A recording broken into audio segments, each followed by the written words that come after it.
مدیریت هوشمند ساختمان چیه؟ افزایش بهره‌وری عملیاتی و امنیتی از طریق یکپارچه کردن همه عملکردهای ساختمان از جمله آلارم حریق، سیستم‌های امنیتی، روشنایی و تهویه.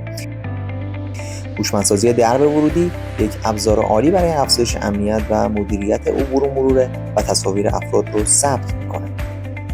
در پارکینگ رو با نزدیک شدن خودروی مجاز به طور اتوماتیک باز می‌کنه و فرد رو به محل پارکینگ مورد نظر هدایت می‌کنه.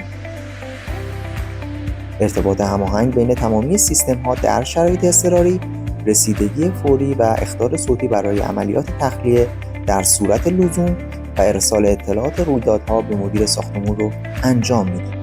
سیستم مدیریت حضور این امکان رو میده که در صورت عدم حضور فرد در محیط، تهویه و روشنایی رو خاموش کنه، پرده‌ها رو بکشه و دستگاه‌های پرمصرف رو مدیریت کنه و مصرف برق ساختمان رو به طور چشمگیر به خصوص در ساختمان‌های اداری کاهش بده. شما میتونید تمام اجزای ساختمان رو از نقاط مختلف و حتی خارج از محیط از طریق پلتفرم یکپارچه کنترل کنید. تعیین سطوح دسترسی مختلف برای نیروهای خدماتی، امنیتی، تکنسین و مدیر ساختمان امکان پذیره. با نصب این سیستم‌ها و دسترسی به داده‌ها و اطلاعات میتونید پیشرفت چشمگیری در بهره‌وری انرژی ساختمان به دست بیارید. همچنین با عملکرد خودکار هزینه‌هاتون رو کاهش بدید. اگر مصرف کننده‌ای میتونی هزینه‌های مصرفی تو کاهش بدی و آرامش و رفاه رو برای خودت و خانواده‌ات تامین کنی.